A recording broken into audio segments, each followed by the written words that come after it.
My name is Alejo, here with A. Maria, and you're listening to Rustbelt Abolition Radio, an abolitionist media and movement-building project. Today, we have the extraordinary opportunity to speak with three longtime abolitionist thinkers, writers, activists, militants. Amanda Alexander, Kim Wilson, and Ruth Wilson Gilmore. Amanda Alexander is the founding executive director of the Detroit Justice Center.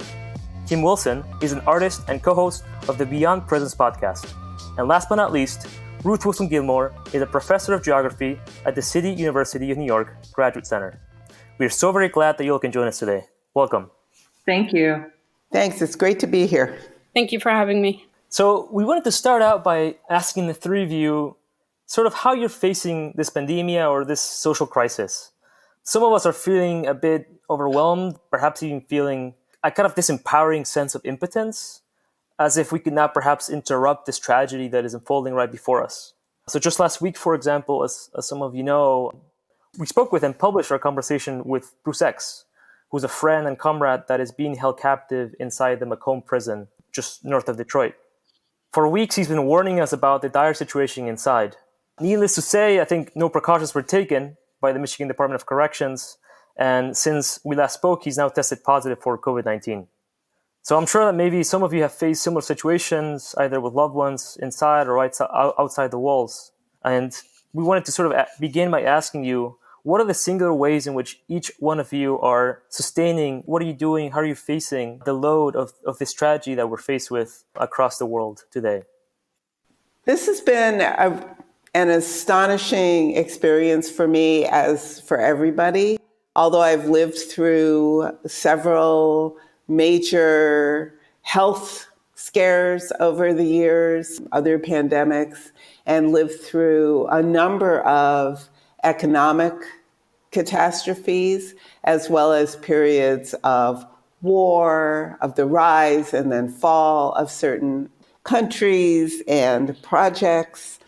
This one that seems to have brought so much of, especially but not exclusively, the capitalist world to a halt has been a complete shock to me, but a shock in a good sense, in which I'm trying to think in the context of both what we can do quickly to save as many lives as possible and how we can also put forward in as persuasive a manner as possible the vision for abolition that underlies everything that we do.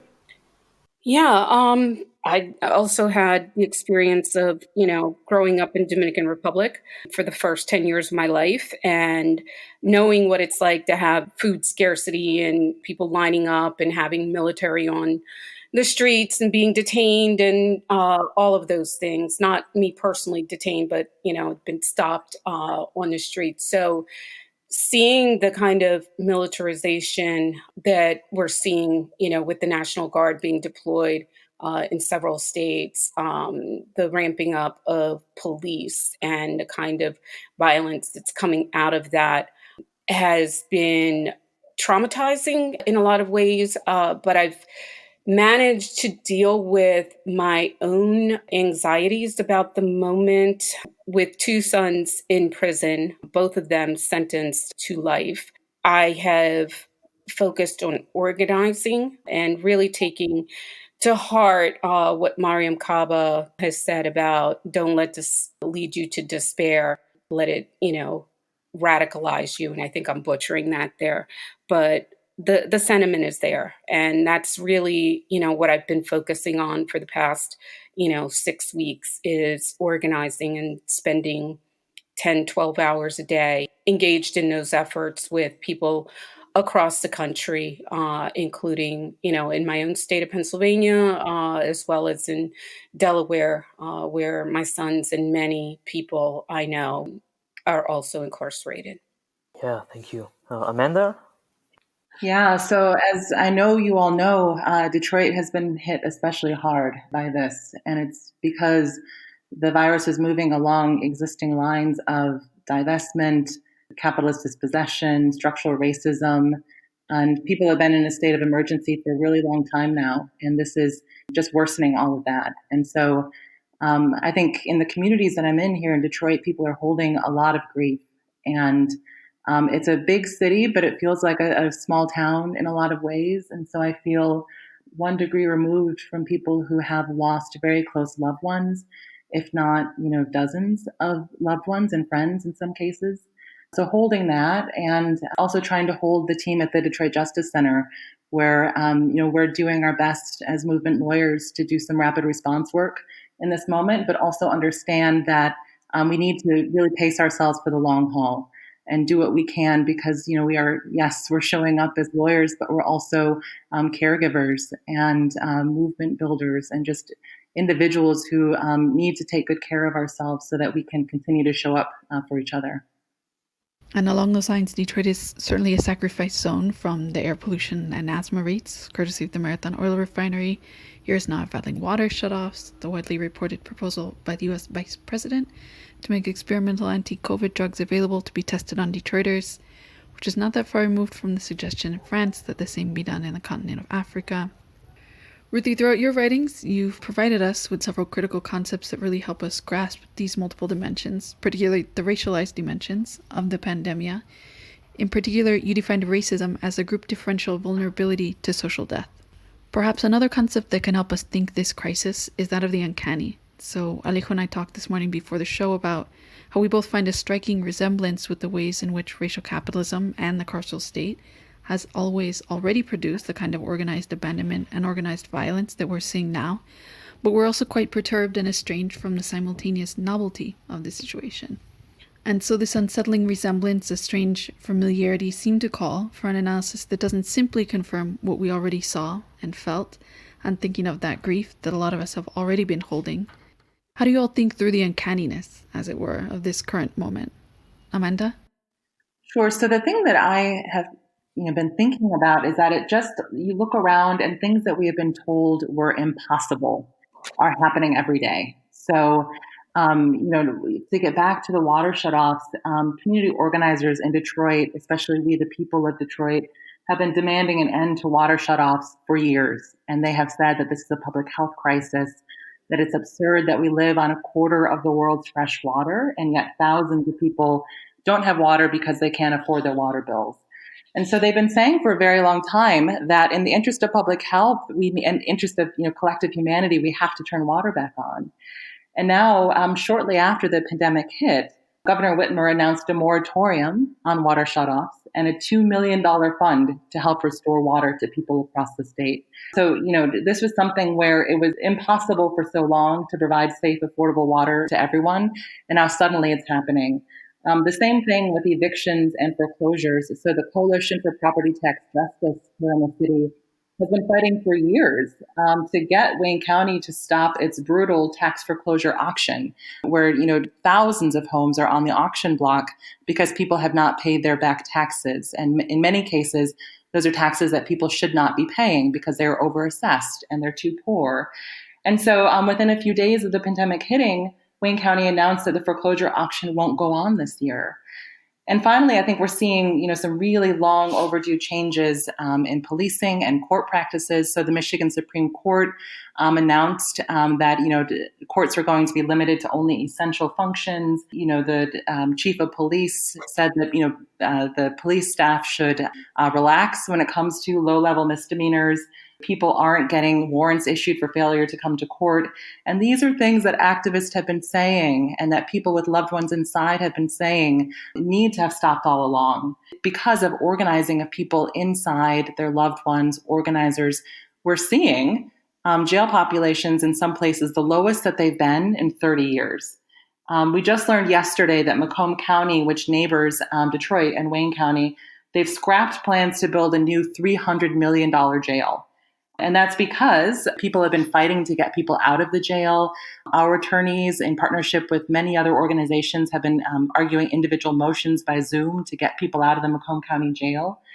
And the population has been cut by half in the past several weeks. And so county officials decided that it no longer made sense to move forward with this jail that they had said, was absolutely necessary last month. So I just think it's time that we're recognizing that all of these things that were deemed impossible are really just a matter of prioritizing people's needs. and that abolitionist solutions that people have been calling for, there's a real opening now that there wasn't before. Yeah, I just want to echo what Amanda was saying and point out that similarly impossible things are happening in many places around the United States as well as abroad.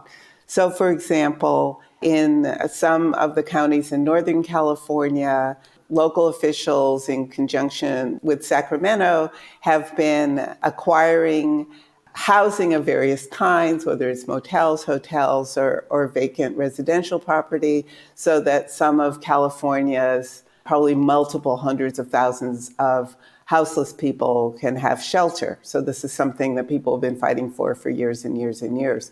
Or another example is here where I am in Portugal now, where the Minister of Health, in preparation for being ready to handle whatever the pandemic brought to this country, has rationalized the entire hospital system throughout the entire country, private hospitals and public hospitals, and essentially assigned to each hospital what their chief functions will be in intensive care and in dealing with people who have chronic or other conditions that are not COVID related. At the same time, the Immigration Service regularized the status of people who had applied for residency and for people who are refugees in this country. Just did it overnight, as can always be done,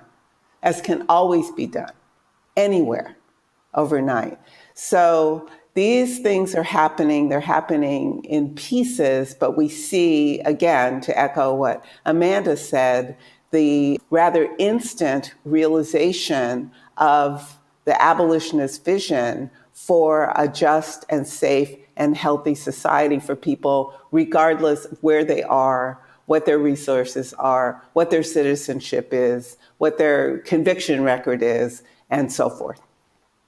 Yeah, I would add to that and enthusiastically agree with both Ruthie and Amanda just said.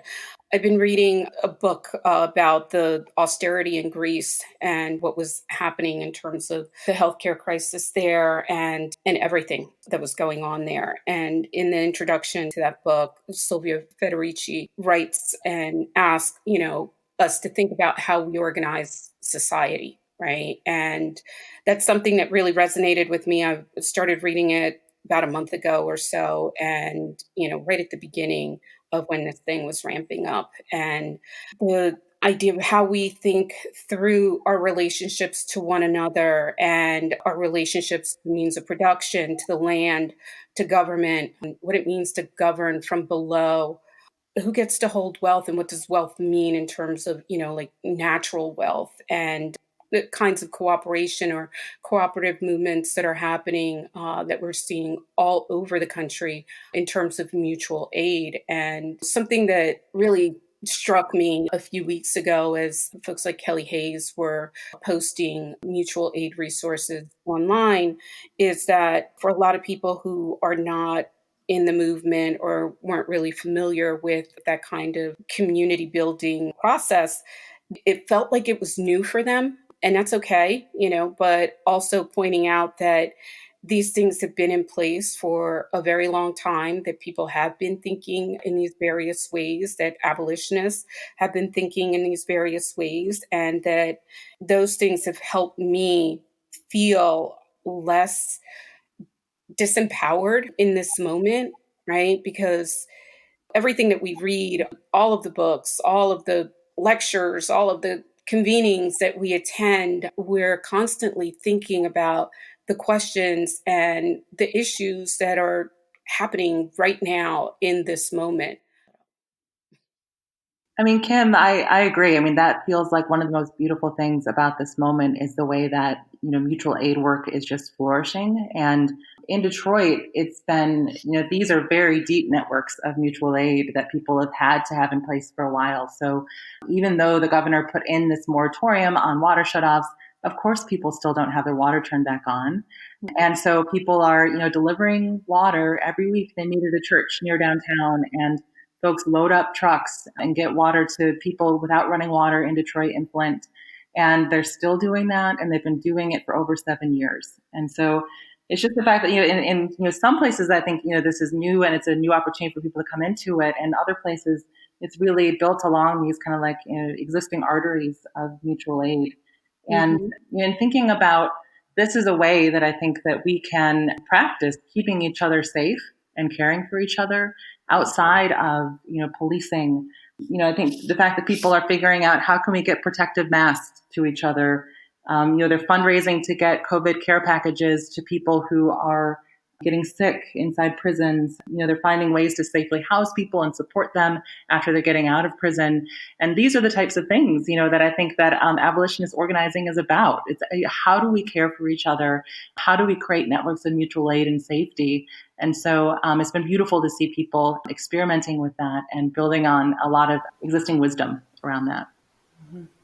I agree with what you said, Amanda, and I'm thinking also about Kim's observation that for some people, this work, throwing themselves into mutual aid, seems new and wholly unprecedented, whereas we all know, all of us on doing this show together, know that this kind of work not only has a long history in the long 25 years of the contemporary abolitionist present, but that work itself built on long work that was in many ways inspired by the kinds of activities that are best summarized in the Black Panther Party for Self-Defense motto, survival pending revolution. And I want to emphasize that survival pending revolution, whatever one thinks about the Black Panther Party for Self-Defense, because fundamentally, the mutual aid that we're all engaged in will have immediate meaning for the people who are the beneficiaries of that aid. However, that in and of itself can't sustain itself unless we also lift up the larger demands and insist on things like this temporary end to water being shut off must become permanent. The temporary availability for shelter for houseless people in Northern California must become permanent. The kinds of packages sent in to our loved ones inside must not only become permanent, but must show the cracks in the wall between inside and outside have got to turn into gates so that people can walk out free. All of these things have got to be combined together.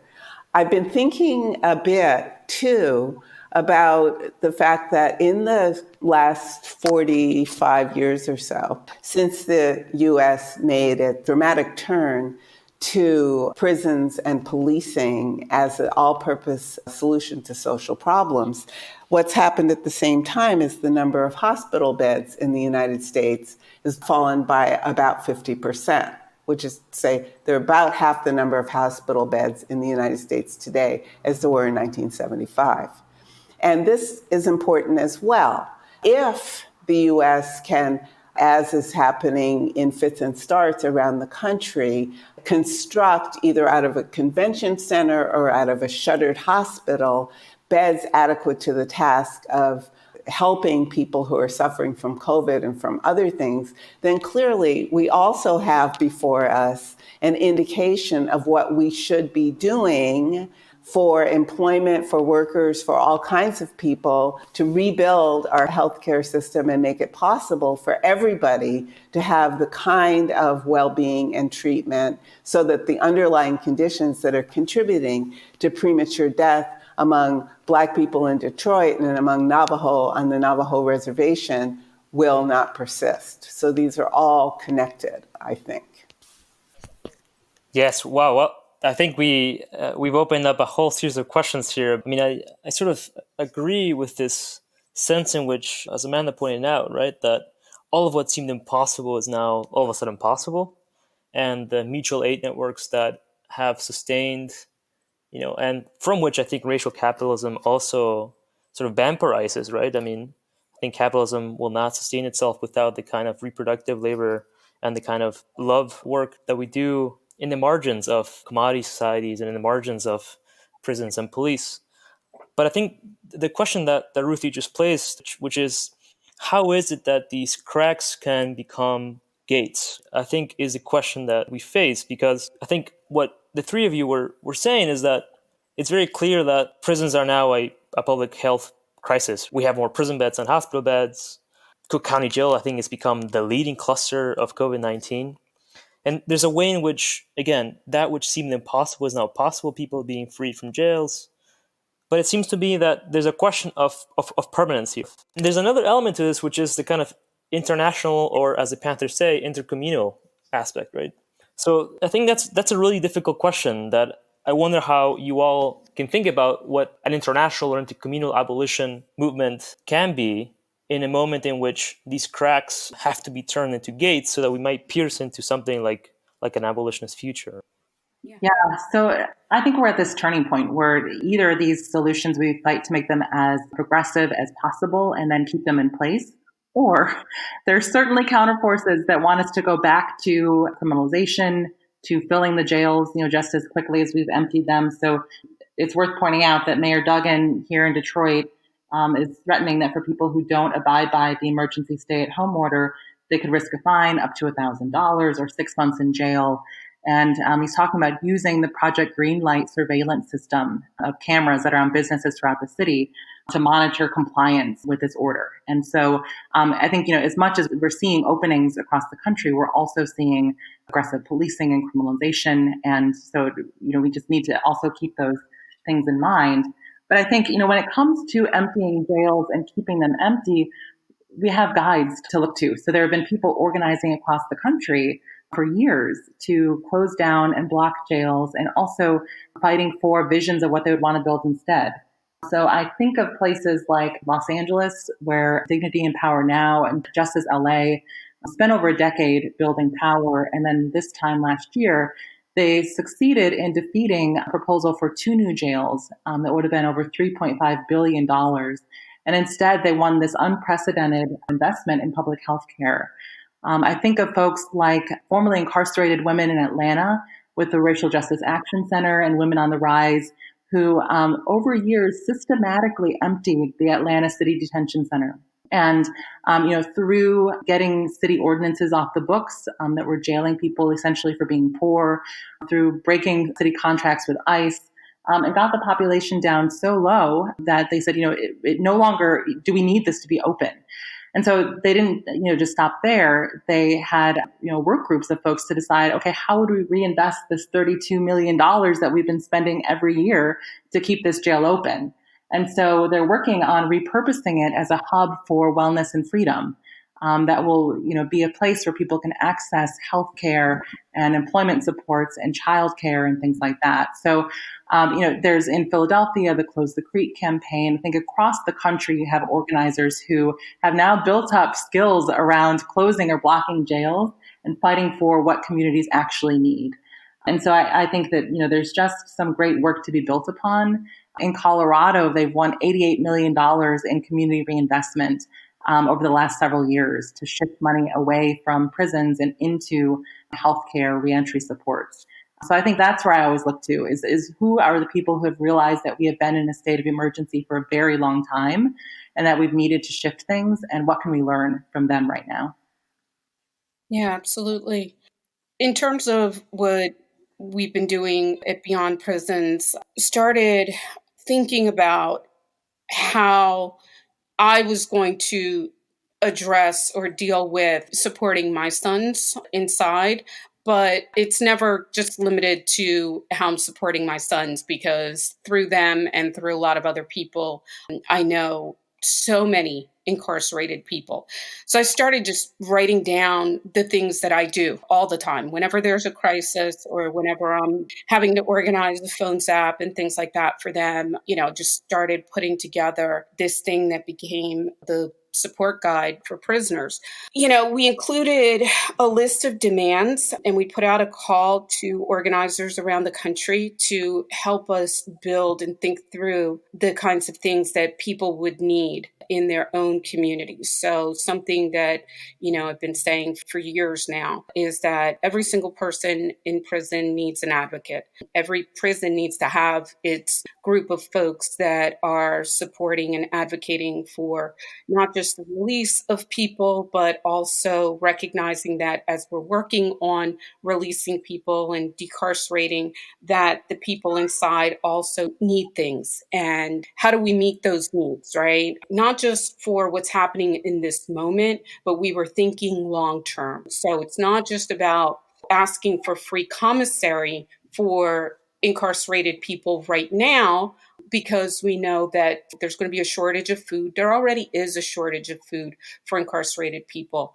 New York DOC released their plan for how they were going to feed prisoners, and it included meals ready to eat, right? They said that they were going to give them MREs. So those, for folks that aren't familiar with that, the military uses dehydrated food pouches, and you add cold or hot water, and the food kind of blows up, expands, and you eat that.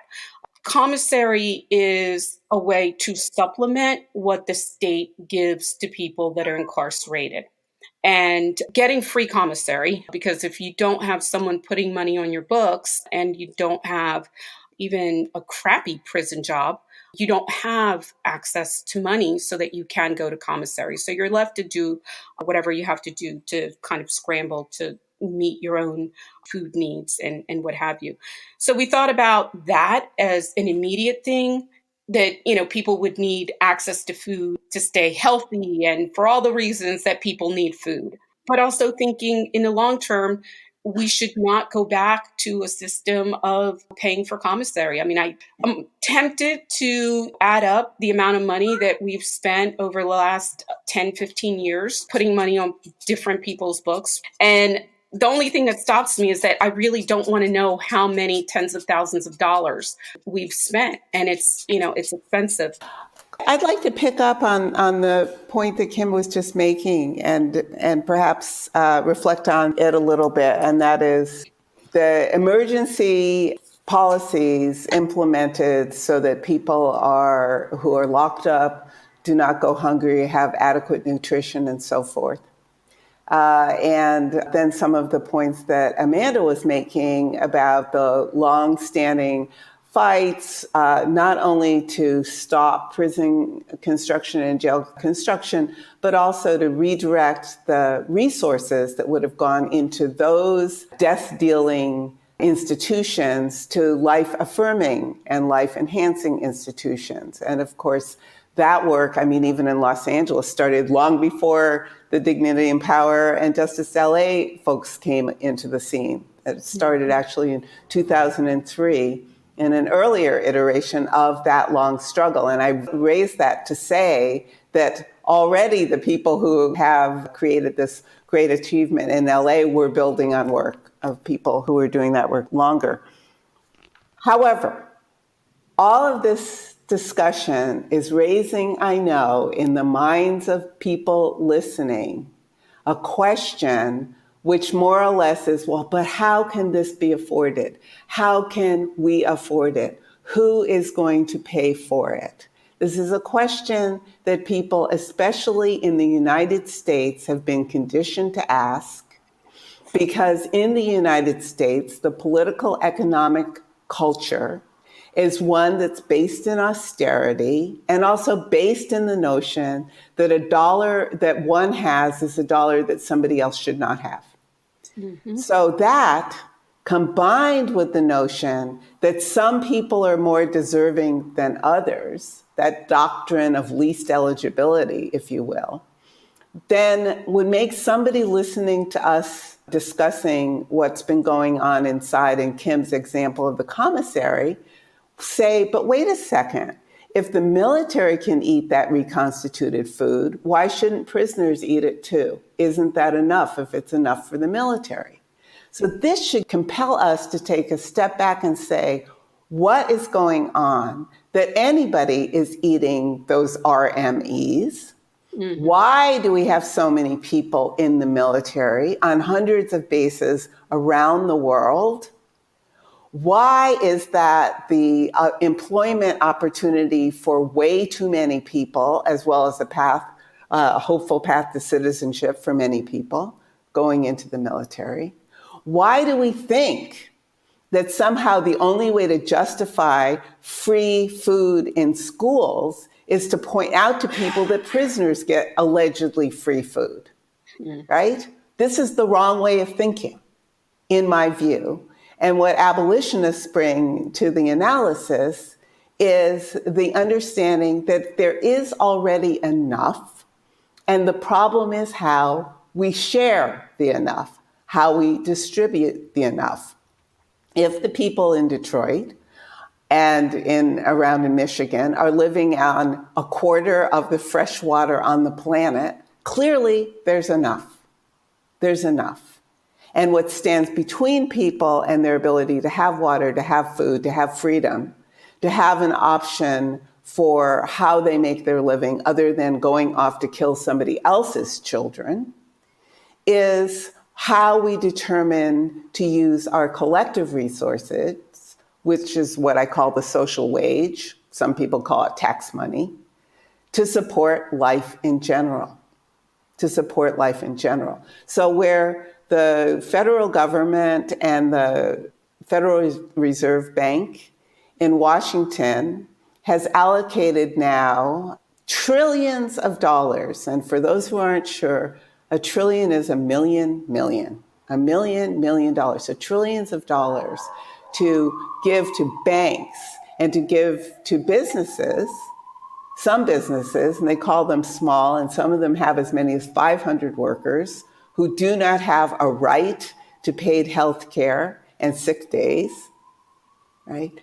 That money should be going to everybody.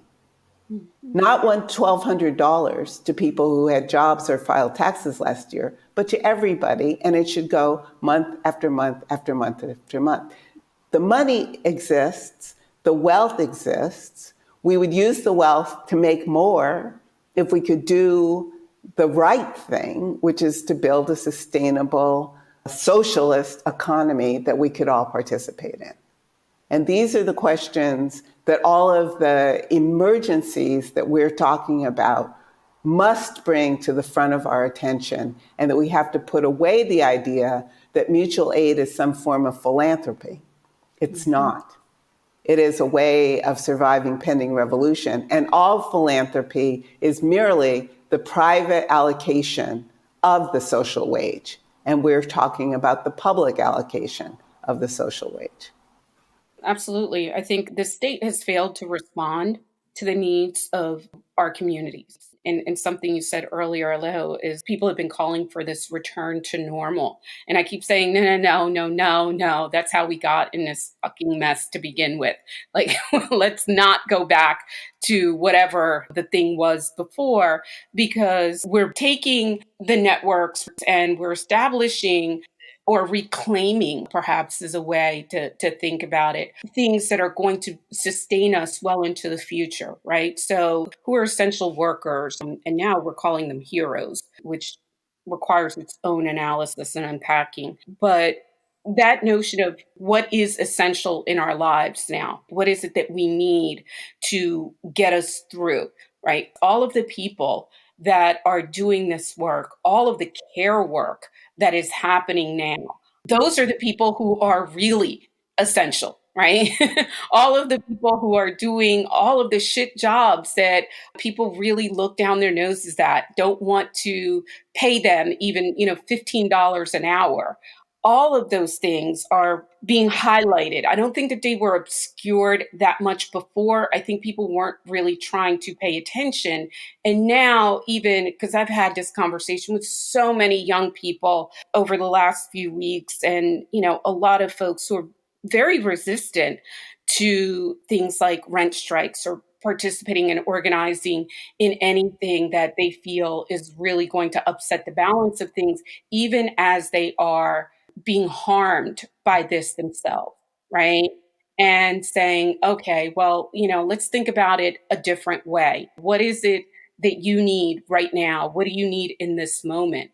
I shared on social media last week, or maybe it was this week, the days are just running together, an example of a friend of mine who just got laid off of his job. And found out within the last 3 weeks that his girlfriend is pregnant. They have 3 small children, and she just tested positive for COVID-19. So all of these things kind of coalescing in this very moment as he's struggling financially, and now they've both lost their income, and saying, okay, well, let's talk about a different way to approach this rather than you struggling to try to find a way to pay rent. Let's think about the things that are happening in the community. And those aren't the easiest conversations to have with people, but I think that they're important and necessary. And there's a way to approach those conversations that makes room for people to say, I'm not so sure about that, but let me think about it. Did that make sense at all? Absolutely.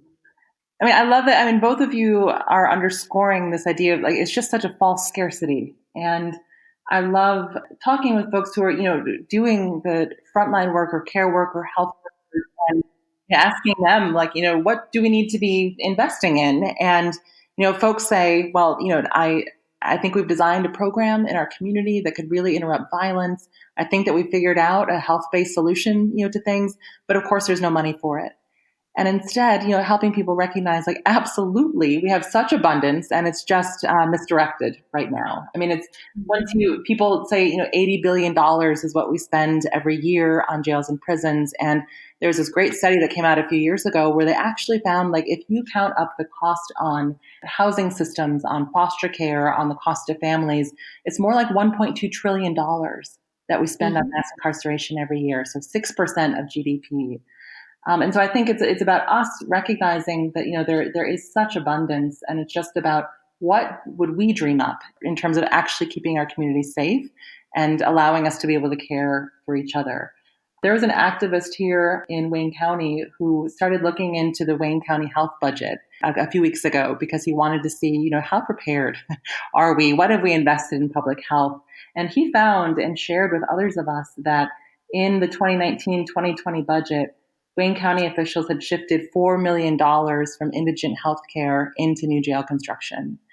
And so that is precisely the opposite direction of where things should be going. But I think in this moment, people are becoming more and more attuned to, where money is, where it needs to be absolutely stripped out of systems of policing and jails and prisons, and then thinking about where do we need to put our abundance instead.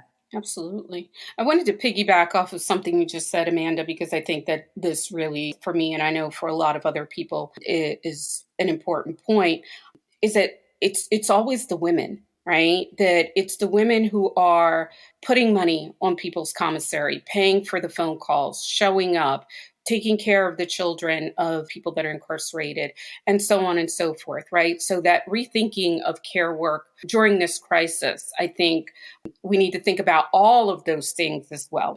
Who's doing all the domestic work in this moment? Who's doing all of the healthcare work? Who's doing all the education? Like all of this shifting education to being in the home and going online, and people trying to figure out how to school at home rather than homeschooling, because there's, I think, an important difference there to be made. How do we imagine that happening, and how difficult that is for so many of us? And then if you have loved ones that are incarcerated, that adds another layer and level to all of this other stuff. I was helping a mom friend try to sort out her housing situation. And this is public, so she gave me permission to talk about her story without sharing her name. She had been incarcerated, recently got out, had lost custody of her children while she was incarcerated, and recently regained them, was living in a shelter. She got in a verbal argument with someone, had a disagreement, and the shelter put her out in the middle of March. In the middle of March, with 3 children during a global pandemic, and put her in a motel. And basically gave her very little in terms of resources to help her get through those first few weeks. So we ended up doing a fundraiser for her and the kids, an emergency one, just so that they could get food and diapers and things like that. But the level of stress, I feel like the couple of phone zaps and actions that we did paled in comparison to the amount of hours that were spent doing the emotional labor, where it was just like, I know that this is tough, but let me get on the phone and let you vent and talk about this and process and cry and, scream and shout, so that you're not directing that in other ways that are not going to be healthy. But then they left her in limbo. Her voucher ran out and was over a weekend, and she had nowhere to go. And here we go again. And it's like, she wants to keep her children, but they're not giving her the resources to keep her children. And she's struggling to figure this out. And then they're attaching employment to her being able to get long-term temporary housing in the middle of a global pandemic when everything is shut down and everyone is losing their jobs. They're expecting this mom who doesn't have any resources and no childcare or family or anyone to somehow overcome all of this stuff on her own. And I'm like, when I say absolutely furious and livid at how brutal and cruel this system is on folks like that, I just, words don't even, it can't even, I clearly I can't even put it into words.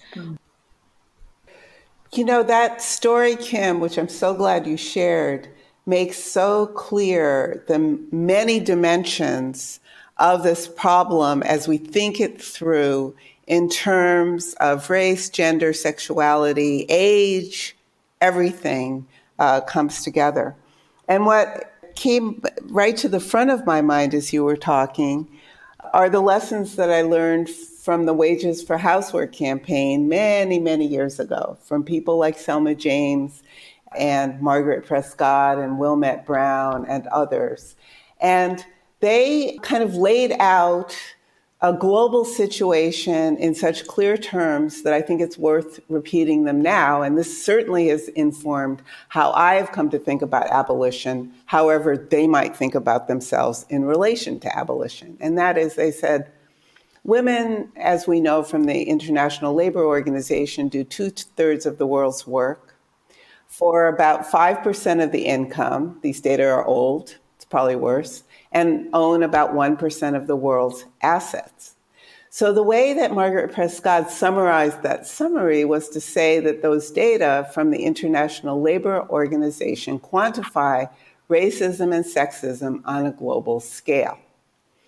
Now, if we put that together with a point that Alejo made earlier, we also realize that the kind of work that women and people who are primary caregivers who might not check the women box if there is a box on some survey or census form, but that work that people do that underlies a lot of mutual aid is also work that capitalism has taken regular and will always take advantage of. So we take care of each other because we love each other, but that is what makes it possible for workers to be produced from birth and then reproduced through love and sex and food and all the things it takes to get people through the day to the next day to work.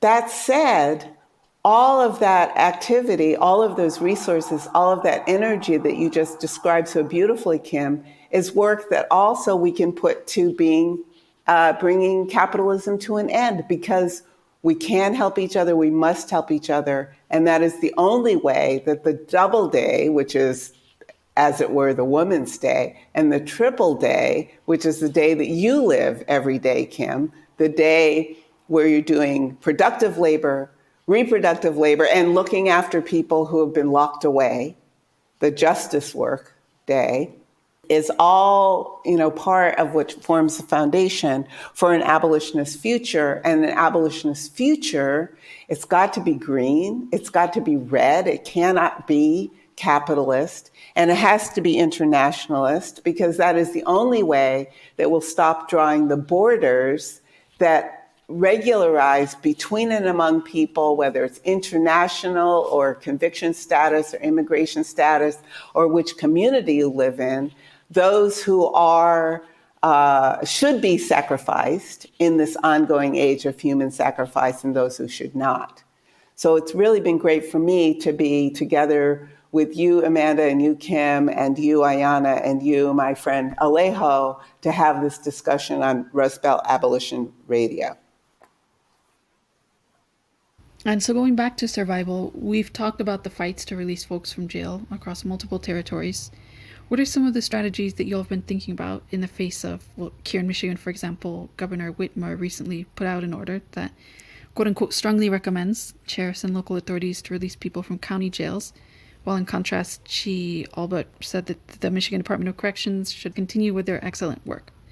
So there's a clear tension, perhaps even legal limits, between releasing people from jail versus prisons. What are those limits and the strategies, and how do we push against the state right now to get people free? Sure. So first of all, they're not doing a great job. They're doing a terrible job and could be going so much further in terms of releasing people. And organizations across the they're organizing inside and outside prison, have been doing an amazing job of keeping the pressure on, of lifting up demands.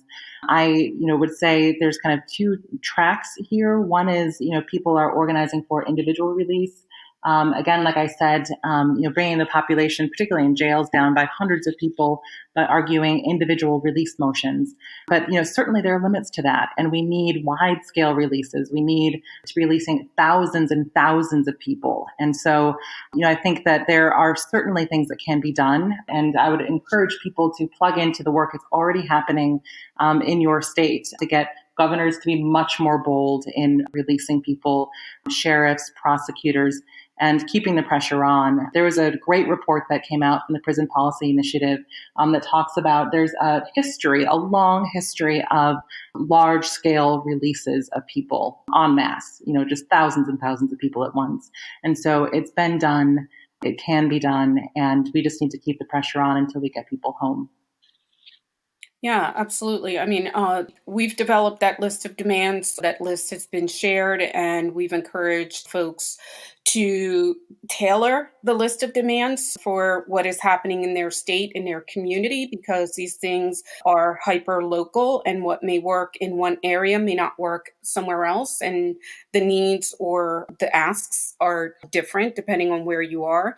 But one thing that we've been very clear about is not drawing the distinction between violent and nonviolent offenders, because we don't find that to be a very useful kind of strategy, and the sort of cherry picking that is taking place in terms of, we're going to choose certain categories of people to rally behind and to demand their release, and basically, simultaneously saying, well, everyone else can just wait or should just stay inside. And Critical Resistance was out in front of that and provided some very helpful language. The Free Them All campaign and a lot of other groups have also been doing tremendous work on this. And it's grunt work. I know a lot of people have been reaching out to us, asking us, what they can do. And a lot of it is just picking up the phone, calling your elected officials, figuring out who in your state, region, what have you, community has the power to release people, and applying pressure there.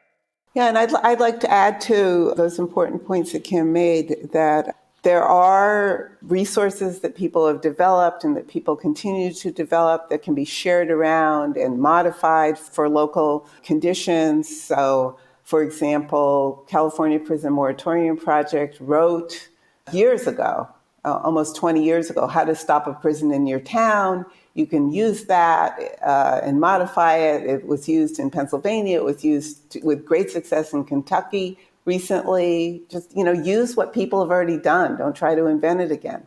Similarly, a group of people, I think students at NYU Law School, put together just an overview of who in each state has the capacity to grant clemency or otherwise shortened sentences. And in many cases, it's the governor.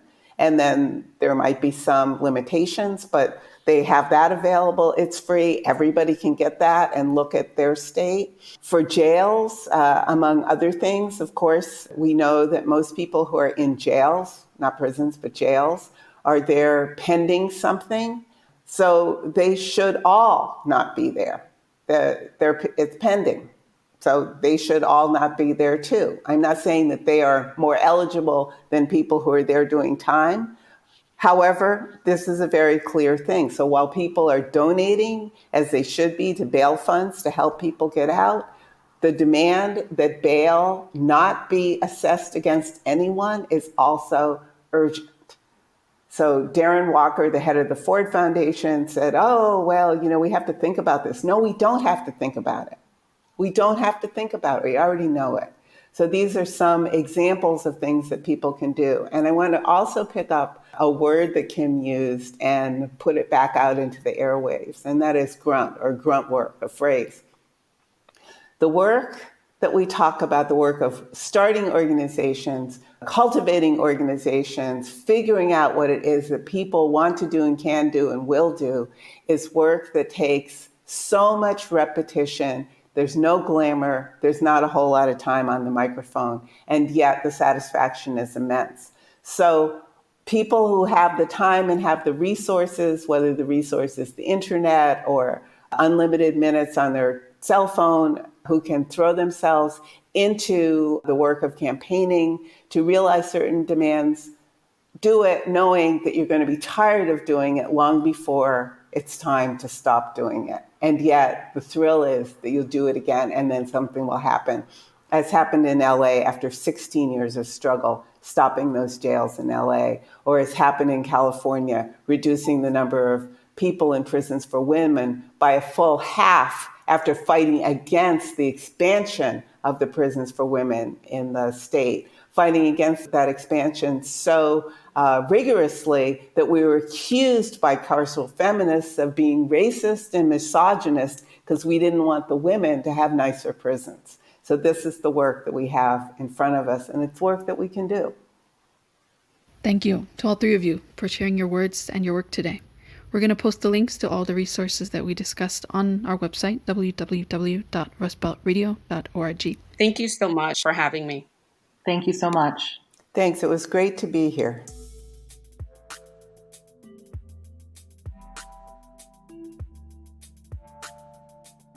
Thanks for tuning in. You can listen to past episodes on our website at www.rustbeltradio.org. This show is co-produced by the Rustbelt Abolition Radio Crew, A. Maria, Jasmine Earhart, Cave Syed, and Alejo Stark. Original music by Bad Infinity.